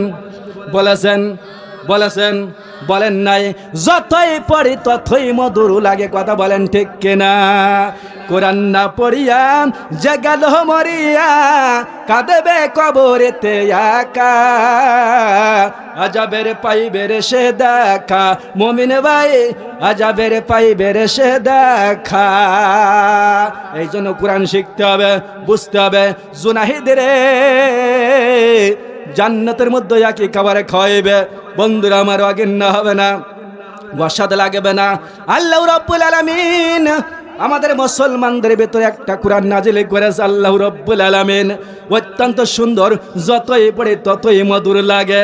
ও পাদ্রী রে, কোরআন সম্পর্কে তুমি তো জানো, তুমি তো বোঝো, তাহলে আমাদের এই কোরআন যতই পড়ে ততই মধুর লাগে। আল্লাহ যদি দুনিয়াটা পারে, তাহলে জান্নাতের মধ্যে একই খাবার খাওয়ায় মানুষকে সন্তুষ্ট রাখতে পারবে, কেন না পারবে না? বন্ধুরা আমার, এই কথা যখন উচ্চারণ করলেন, সঙ্গে সঙ্গে জুনাইদ বারে ডাক দিয়ে বলতেছে, শোনো, আমি একটা প্রশ্ন করতে চেয়েছিলাম, তাহলে প্রশ্ন আমি করব, উত্তর কিন্তু আপনাকে দিতে হবে। উনি মাথা নাচো করতেছেন, জবাব দেবে না, কিন্তু নাসড় বান্দা জুনাইদ তা শুনতেছে না। সাথে সাথে ডাক দিয়ে বলতেছে, শোনো রে ও জুনাইদ, ঠিক আছে, তুমি যখন শুনবা না, প্রশ্ন করো। কারণ উনি ওই 3টা প্রশ্নের জবাব শুনে জিন্দগিতে শোনে নাই, দেহের ভিতরে অটোমেটিক আল্লাহর সাহায্য শুরু হয়ে গেছে। বন্ধুরা আমার, হাজার হাজার লক্ষ মানুষের ভিতরে জুনাহিদ প্রশ্ন করতেছে, আপনি তো জান্নাত সম্পর্কে অনেক কিতাবে পড়েছেন, তাওরাত, জবর, ইনজিলের ভিতরে অনেক কিছু শিখেছেন, জেনেছেন, পড়েছেন, পণ্ডিত মানুষ। আপনি বলেন জান্নাতের প্রত্যেকটা দরজায়, প্রত্যেকটি গেটে কি যেন দুইটা নাম লেখা আছে। ওই দুইটা নাম, একটা নামের পাশে আর একটা নাম, এই দুইটা নাম একসাথে আপনি সকলের সামনে বলতে হবে। উনি বেকায়দায় পড়ে গেছে, উনি বলবে না। বন্ধুরা আমার, যতই চেষ্টা করে স্বেচ্ছাসেবক বাহিনী দুই পাশ থেকে চাপ দিতেছে, বলতে হবে বলতে হবে, কিন্তু ছাড়ে না। হঠাৎ করে লাস্টে উনি বলে ফেললেন, লা ইলাহা ইল্লাল্লাহু মুহাম্মাদুর রাসূলুল্লাহ সাল্লাল্লাহু আলাইহি ওয়াসাল্লাম। যেই বলেছে সকলে একসাথে, সকলেই চিৎকার দিয়ে আল্লাহু আকবার উচ্চারণ করে লক্ষ ইহুদি মুসলমান হয়ে গেলেন। জোরে কোন মারহাবা। বন্ধুরা আমার, জীবনে তিনটা কথা মনে রাখতে হবে। এক নাম্বার, মানুষের পরে জুলুম করব। আপনি যদি কারোর গালে থাপ্পড় মারেন ক্ষমতার দাপট দেখায়া, দল ক্ষমতায়, যদি আপনি এই দল করেন, খবরদার এ কাজ করবেন না। কাউকে ধমক দেবেন না। যে কোনো কায়দায়, হাত দিয়ে হোক, জবান দিয়ে হোক, ব্রেন দিয়ে, বুদ্ধি দিয়ে হোক, বিবেক দিয়ে হোক, আর ক্ষমতা দিয়ে হোক, কোনো সময় কোনো মানুষের পরে জুলুম করবেন। কারণ জুলুম করলে অবশ্যই, জুলুম যারা করে এদের বিশেষ করে গুনাহের দুইটা কাজ করলে, গুনাহ করলে ইহকাল পরকাল দুকাল ধ্বংস। একটা হলো মানুষের পরে জুলুম। যারা জুলুম করে, দেখেন নবাব সিরাজউদ্দৌলাকে যারা হত্যা করেছিল, নিজস্ব তারা ব্যক্তিগত তাদের কর্মচারী, মিরন, মির্জাপুর, জগৎ শেঠ, স্বরূপ চাঁদ, নন্দন কুমার রায়, লর্ড ক্লাইভ, নবাব মীর কাসেম, খোস্টি বেগম, এরা নিজেরা গোপন ষড়যন্ত্র করে ইংরেজদের সাথে হাত মিলাইয়া নবাব সিরাজউদ্দৌলাকে অর্থাৎ 1757 সালে ধ্বংস করেছিল। কিভাবে তাদের মৃত্যুরা কিভাবে হয়েছে বাইরে আমার, এই যে মিরন বিনা মেঘে ঠাটা পড়ে মরেছে, মির্জাফর কুষ্ঠরোগে মারা গেছে, মীর কাসেম রাস্তায় রাস্তায় ভিক্ষা করে মরেছে। তার অপদস্থ অপমানিত হয়েছে না? কথা বলেন, হয় নাই? হাজ্জাজ বিন ইউসুফ, বন্ধুরা আমার, 1,20,000 মানুষকে বন্দি করে হত্যা করেছিল শুধুমাত্র ক্ষমতায় টিকে থাকার জন্য। বাইরা আমার, এই কোরআনে নুক্তা লাগাইছিলেন হাজ্জাজ বিন ইউসুফ, নুক্তা লাগাইছিলেন। ভালো করে বোঝেন, কোরআনের হাফেজ ছিলেন তিনি, জীবনে মদ পান করেন নাই। তার জেলখানায় অনেক নারী ছিল, খারাপ নজরে তাকায় নাই। তার এত গুণের অধিকারী, শুধুমাত্র মানুষের পরে জুলুম করার কারণে সর্বশেষ জেনাকে হত্যা করেছিল। ইনি ছিলেন রাসূলের একজন সাহাবী, নাম তার সাইদ। এই সাইদকে যখন হত্যা করলেন, হত্যা করার কিছুক্ষণ আগে সাইদ বললেন, 2 রাকাত নামাজ পড়ার সুযোগ দেন। জোরে কোন মারহাবা। আর আমরা বিবাদে বললি কি নামাজ কথা ভুলে যাই? কথা বলেন, নামাজের কথা ভুলে যাই। এই নামাজ পড়ে আল্লাহর কাছে দোয়া করতেছে, প্রভু একটু তোমার কাছে আমি শেষ বেলায় বলে গেলাম, প্রভু গো, 1,20,000 মানুষকে জেলখানার মধ্যে বন্দি করে হত্যা করেছে। ও আল্লাহ, আমি তোমার কাছে দোয়া করে গেলাম, আমি আল্লাহ রাসূলের একজন সাহাবী, প্রভু গো তোমার কাছে দোয়া করে গেলাম, আল্লাহ আমার মৃত্যুর পর আমি জানি আমাকে কিছুক্ষণের মধ্যে হত্যা করে ফেলাইবে। ও আল্লাহ গো, আমাকে হত্যা করার পরে তুমি যেন এই ব্যক্তিকে আর যেন কোনো মানুষের রক্ত নিয়ে খেলা না করতে পারে, আল্লাহ ব্যবস্থা করে দাও। সাইদকে যে হত্যা করলো, হত্যা করার পরে অর্থাৎ এই হাজ্জাজ বিন ইউসুফ পাগল হয়ে গেল, তার নিজস্ব কর্মচারী জেলখানার মধ্যে বন্দি করলো। করার পরে শুধুমাত্র জবানে সাইদ সাইদ, ও সাইদ কি হলো, সাইদ কি হলো, সাইদ কি হলো, এইরকম জবাব। পাগল হয়ে গেলেন। তার এই ক্ষমতা কার হাতে? জোরে কোন কার হাতে? বন্ধুরা আমার, তাহলে জুলুম করা যাবে? কথা বলেন, যাবে? লম্বা ছড়া ওয়াজ মনে থাকবে না। 2 নাম্বার, জীবনে হারাম খাবো না, হারাম খাবো না, এ কথাটা মনে রাখতে হবে, হারাম খাবো না। বন্ধুরা আমার, রাসূল বলেন, লা ইয়াদখুলুল জান্নাতা লাহুমুন আদামুন নাবাতা আলা সুহতিন নারি আউলা বিহি, হারামের জীবিকার দেখা রক্ত মাংস জাহান্নামের উপযোগে জান্নাতে যাইতে পারে না। বন্ধুরা আমার, মুবারক করিম রহমতুল্লাহ, আব্দুল্লাহ ইবনে মুবারক, আব্দুল্লাহর বাপ মুবারক করিম রহমতুল্লাহ আলাই, উনি একটা আঙ্গুর বাগান পাহারা দিতেন, গরিব মানুষ ছিলেন। ওই বাগানের মালিকের অনেক ডালিম বাগান ছিলেন, খেজুর বাগান ছিলেন, আপেল বাগান ছিলেন। উনি একটা আঙ্গুরের বাগানের মধ্যে কর্মচারী ছিলেন। 20 বছর কর্মচারীগিরি করার পরে একদিন মালিক বাগানের মধ্যে ঢুকেছে। ঢোকার পরে সুন্দর করে একটা চেয়ারের মধ্যে, কাঠের চেয়ারের মধ্যে বসে গেছে। মুবারককে ডাক দিয়ে বলতেছে, মুবারক করিম এদিকে আয়। কি করতে হবে? বলে সুন্দর করে এক ঠুঙ্কা আঙ্গুর কেটে নেয় যেন মিষ্টি হয়। এক ঠুঙ্কা আঙ্গুর কেটে এনে ওনার হাতে দিলেন। উনি দুইটা চিবাইয়া আল্লাহরে বাবারে মারে বলে চিৎকার দিয়ে ফালাইয়া দিলেন। পাগল নাকি তুই? আমাকে 20 বছর পর, তুই 20 বছর এই কর্মচারী এই বাগানের, তুই আজকে কি কাজ করলি? আমি চাইছি মিষ্টি, তুই টক দিলি কেন? বন্ধুরা আমার, উনি চোখের পানি ফালাইয়া ডাক দিয়ে বলতেছে, হুজুর কি বলবো আপনাকে আমি, দুঃখের বিষয় হলো এই 20 বছর আপনার বাগানে কর্মচারী, আমি জিন্দগিতে কোনোদিন একটা আঙ্গুর আমি গালে দেই নাই, এই জন্য বুঝতে পারি নাই কোনটা টক আর কোনটা মিষ্টি। চিন্তা করে দেখেছেন অবস্থা? আর আমরা, আমাকে যদি ঘের পাহারা দিতে কোনো লোক রাখে, অথবা এরকম আঙ্গুরি বাগান, আপেল বাগান, কত ভালো করে বোঝেন বর্তমান অবস্থার ওই জামানায় তার পেটে সন্তান হলো আব্দুল্লাহ, অর্থাৎ বিশ্বে এমন করে আলেম জানেন আব্দুল্লাহ ইবনে মুবারক রাহমাতুল্লাহর নাম। বন্ধুরা আমার, তাহলে হারাম খাওয়া যাবে না। 3 নাম্বার, পিতা মাতা জীবিত আছে কার? হাত উঁচু করেন। জীবিত আছে কার? হাত উঁচু করেন। পিতা মাতা জীবিত আছে অনেক বড়, আলহামদুলিল্লাহ, হাত নামান। কবরে চলে গেছে কার কার? হাত উঁচু করেন। আহা, মাথা হাত নামান। আল্লাহ, এই যে মানুষগুলো জীবিত আছে কম, মারা গেছে বেশি, আমি হাত দেখে বুঝতে পারলাম। আব্বা গো, এই পিতামাতা পৃথিবীর জমিনে সব থেকে বেশি কষ্ট পরিশ্রম করেছে আপনার জন্য, জিতিয়ে দেওয়ার জন্য, আপনাকে মানুষের মতো মানুষ করার জন্য। সবসময় মাথায় টেনশন থাকতো, নিজে না খেয়ে মানুষের বাড়ি বাগেরহাট গেছি মাহফিল করতে, সুপনগরের থেকে বাসে উঠেছি, ওই 0 পয়েন্টের থেকে বাসে উঠেছি, আমি সুপনগরে নামবো। কিছু লোক দক্ষিণ এলাকার লোক বাসে উঠেছে, তারা ছাদে উঠতেছে, অনেক আগের কথা, আরো 5-7 বছর। আমি ভিতরে উঠতেছি, আমি জিজ্ঞাসা করলাম আপনার ছাদে কেন? বলে বাবা তুমি তো ওয়াশ করে আসতেছো, পকেট গরম। আমরা গেলাম কাজ করতে, 1 মাস কাজ করেছি, টাকা দেয় নাই, 500 করে টাকা দিয়ে বের করে দিয়েছে মালিক, বড় সেটার। এই টাকা 500 যদি খরচ করে যায়, আমার আব্দুল্লাহ, আমার আব্দুল কাদেরের মুখে কি দেব? চিন্তা করে দেখেন, সাথে উঠেছে কিসের জন্য? শুধু অর্ধেক ভাড়া দেবে। শুধু আপনার মুখের দিকে তাকায়া, আপনার আব্বা হোটেলের দিকে তাকায়, ওই খাবারের দিকে আর পেটের দিকে মনে করে, হা আজকে আমার এই পেটে যদি এই 500 টাকা খরচ করে ঢোকায়, আমি বাড়ি যে আমার ছেলের প্রাইভেট পড়ার টাকা কেবল দেবো। চিন্তা করে দেখেন, সেই বাপ আজকে অন্ধকার কবরে অনেকের চলে গেছে। আজকে আব্বা আমরা খাস করে একটু দোয়া করে যাব, পারবো না? কথা বলেন, পারবো না? এই জন্য আব্বা বেশি ব্যস্ত হবেন না, এক্ষুনি আমরা দোয়া করবো, আর লম্বা চলো না। এই জন্য প্রাণ ভরে পিতা মাতা যাদের জীবিত আছে এদের কাছে আমি অনুরোধ করব, খাস করে জিন্দগিতে পিতা মাতার ওয়াজ একটু আগে শুনেছি, অত্যন্ত পিতা মাতার মনে কষ্ট দেব, জোরে কোন দেব না। কারণ আল্লাহ এখানে কোরআনে বলেছেন, ওয়াবিল ওয়ালিদাইনি ইহসান। ইহসান শব্দের ইনসাফ বলে নাই। ইনসাফ মানে এখান থেকে বাসে, অর্থাৎ এখান থেকে মোটরসাইকেলে উঠলেন ওই ঘাট পর্যন্ত কয় টাকা ভাড়া? মুজামনগর 50 টাকা ভাড়া, 50 টাকা দিয়ে দিলেন, এটার নাম ইনসাফ। কিন্তু আল্লাহ এখানে বলেছে এহসান। এহসান শব্দের অর্থ আপনি যেমন পড়তেছেন, আপনার স্ত্রীকে যেমন পড়াইতেছেন, আপনার সন্তানদেরকে যেমন পড়াইতেছেন, যেমন খাইতেছেন, তার থেকে একটু বেশি ভালো পোশাক, ভালো খাবার পিতা মাতাকে দিতে হবে, এটার নাম এহসান।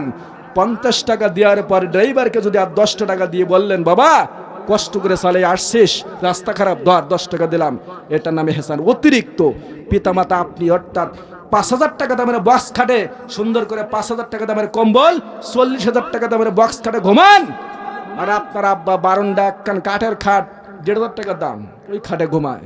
আছে না নাই? জোরে কোন আছে না নাই? শালির জন্য মিষ্টি কিনে মার্কেটে ঘুরতে নিয়ে যায় মোটরসাইকেলে পাছাই করে। ঈদ আসলে শাশুড়ির শাড়ি কিনে দেয়, শ্বশুরের লুঙ্গি কিনে দেয়, বাপ ছেঁড়া কাপড় পরে ঘুরে বেড়ায়। এরকম আছে না? কথা বলেন। এই জন্য আব্বা যান, এগুলো খেয়াল করো। আব্বা ঋণ করলে শোধ করা লাগে। তুমি জিন্দা থাকতে এক মুঠো ভাত দাও নাই মা বাবার মুখে, মরলে খাওয়াও পাড়ার লোকে ডেকে, মোহন আমার মরলে খাওয়াও পাড়ার লোকে ডেকে। মাসে মাসে ইনকাম করে রাখছো ব্যাংকে জমা, বাড়ি বাড়ি সে বেড়ায় তোমার বাবা মা। হাইরে তোমার বাবা মা, ও তোমার বইয়ের হাতে সোনার বালা, দিন যায় তার কত সুখে। মরলে খাওয়াও পাড়ার লগে ডেকে, মোহন আমার মরলে খাওয়াও পাড়ার লগে ডেকে। আব্বা বেঁচে থাকতে দাঁত থাকিতে দাঁতের বানবো বোঝো। তিনটা কথা, জুলুম করব না, হারাম খাবো না, পিতামাতার খেদমত করব। আল্লাহ কবুল করুক। আমি হাত তুলে দেখতে চাই, সকলে হাত তুলে দেখতে চাই। আল্লাহ আল্লাহ আমি কবুল করো। আল্লাহ যারা হাত তুলেছে আল্লাহ তুমি ছবি উঠায় রাখো, কাল কিয়ামতের ময়দান আল্লাহ এই ছবি আল্লাহ আমরা সকলে এই হাত ওসিলায়, এই হাতের ওসিলায় হাত তুলেছি আল্লাহ, আমার কাল কিয়ামতের ময়দানে আল্লাহ তুমি আমাদেরকে আরশের ছায়া দান করে, জোরে করে আমিন।